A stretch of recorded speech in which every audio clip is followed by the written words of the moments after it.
We talked about Meta engineers saying that they realized what they were doing was crossing an ethical line, that they felt they shouldn't be doing it, but they had to cut some corners. Did Meta ever try to hide what it was doing?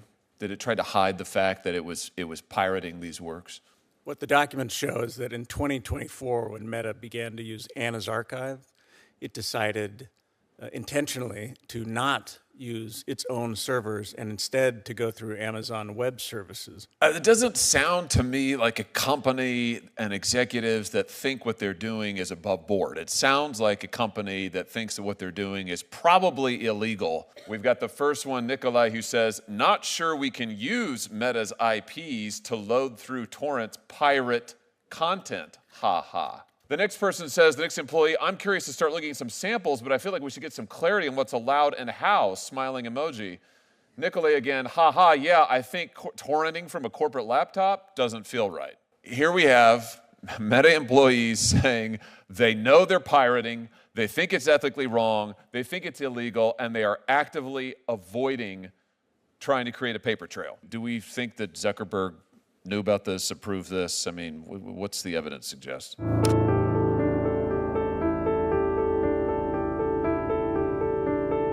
Mr. Pritt, if I could just ask you another question or two about some of the evidence. We talked about Meta engineers saying that they realized what they were doing was crossing an ethical line, that they felt they shouldn't be doing it, but they had to cut some corners.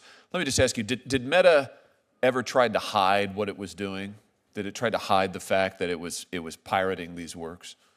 What the document shows that in 2024, when Meta began to use Anna's archive, it decided intentionally to not use its own servers and instead to go through Amazon Web Services in order to ensure that the seeding, the sharing of pirated works would not be traced back to Meta's own IP. It doesn't sound to me like a company and executives that think what they're doing is above board. It sounds like a company that thinks that what they're doing is probably illegal in some manner, but they want to go on doing it anyway. Let me just show you a couple of documents, help us understand what we're seeing here. These are more Meta engineers now, again, working on AI.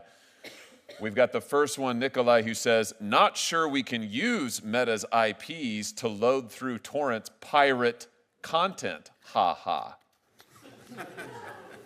I emphasize, these are their documents. I mean, for all of Professor Lee's, and again, I appreciate Professor Lee making these arguments, but for all of Professor Lee's comments that we're not sure if it's really pirated or not, they thought so. This is Meta. Meta thought so. The next person says, the next employee, I'm curious to start looking at some samples, but I feel like we should get some clarity on what's allowed and how. Smiling emoji. Nicolay again, haha, yeah, I think torrenting from a corporate laptop doesn't feel right. I mean, what are we looking at here, Mr. Pritt? I mean, is this an attempt to be above board and forthcoming and, they think everything's fine? I think that is a very difficult conclusion to draw from these documents. And with all due respect to Professor Lee, as I am still litigating the case against Meta on behalf of a group of authors, Judge Chabria in that case specifically declined to decide whether Meta's piracy, what it has engaged in terms of the downloading, the making available, the making additional copies and then sending those copies over 40 terabytes of data to other individuals, is in fact fair use. And no court, including the Supreme Court, has ever held that rank piracy is somehow fair use. And instead, the Supreme Court case law, the still law of the land, says that fair use presupposes good faith and fair dealing. I will leave it to you whether or not you think any of these documents shows good faith and fair dealing. Let's just look at one other document and ask ourselves if this looks like good faith and fair dealing. More Meta employees, more AI engineers. Frank, can you clarify why we can't use Facebook infra internal for this again? Frank Zhang replies, we've got to avoid the risk of tracing back the seeder from a Facebook server. And he clarifies, avoid the risk of tracing back the seeder download are from Facebook servers. So here we have Meta employees saying they know they're pirating, they think it's ethically wrong, they think it's illegal, and they are actively avoiding trying to create a paper trail. They're trying to hide it.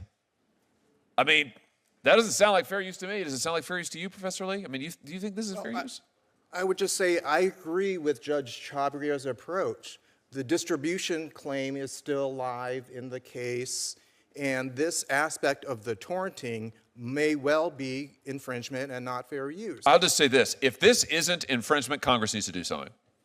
I mean, if the answer is that the biggest corporation in the world worth trillions of dollars can come take an individual author's work like Mr. Baldacci, lie about it, hide it, profit off of it, and there's nothing our law does about that, we need to change the law. And if nothing else comes out of this hearing today, I hope that's it. And I hope that this is motivation to this body that we need to be paying attention to what's going on here. Mr. Baldacci, you said you'd rather live in a different planet if there was AI that could write your books. I'm sure that will never happen. They'll never write your books. I want to live on a different planet if this can go on and it's perfectly legal. We've got to do something about this. Let me just ask you, Mr. Pritt, finally, what about Mark Zuckerberg and all of this? I mean, do we think that Zuckerberg knew about this, approved this? I mean, what's the evidence suggest?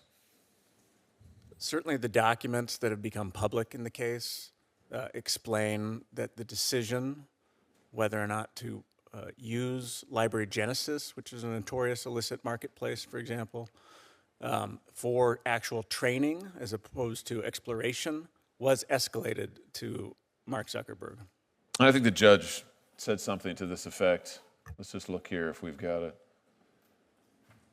That in fact, Zuckerberg was asked about it. There it is. In the spring of 2023, after failing to acquire licenses and following escalation up to Zuckerberg, Meta decided to just use the works acquired from a torrenting platform as training data. So they just did it anyway. Do it anyway. Forget it. Don't pay Mr. Baldacci. Don't pay anybody. It costs too much. A lot cheaper to take it for free and then make billions of dollars off of it. Listen, I'll just conclude with this. I want to thank all the witnesses for their testimony. And Senator Welch, if you have more questions, or Senator Durbin, I'm happy to let you ask those. For my part, I just want to say, I think that this is a moral issue as much as anything else. I think this is an issue about who we're going to be as a country. Are we going to be a country, as is written into our Constitution, where we protect the rights of our citizens? It's part of what makes us Americans. And we welcome the creative genius of people like Mr. Baldacci and the marvelous diversity of imagination and viewpoints and perspectives that has come to characterize our country. Are we going to protect that? Or are we going to allow a few mega corporations to vacuum it all up, digest it, and make billions of dollars in profits, maybe trillions, and pay nobody for it? That's not America. That's not our country. It never has been. Listen, I'm all for the free market. I'm glad Mark Zuckerberg can make his billions. That's fine. But not by running over people like Mr. Baldacci or anybody else, or any young author who's trying to get a start, or any other person, creative, non-creative, or just a working guy who puts something on Facebook. Why should all his stuff get taken? I just think that's wrong. I think it's morally wrong. I think, frankly, it's not consonant with our principles as Americans. And I think we can and should do better than that. Senator Welch, Senator Durbin? I want to thank again the witnesses for being here. Thanks to each of you. I know you had to travel far for this. And thank you for accommodating our schedule. Thanks to everyone who's been here today. And with that, we'll stand adjourned.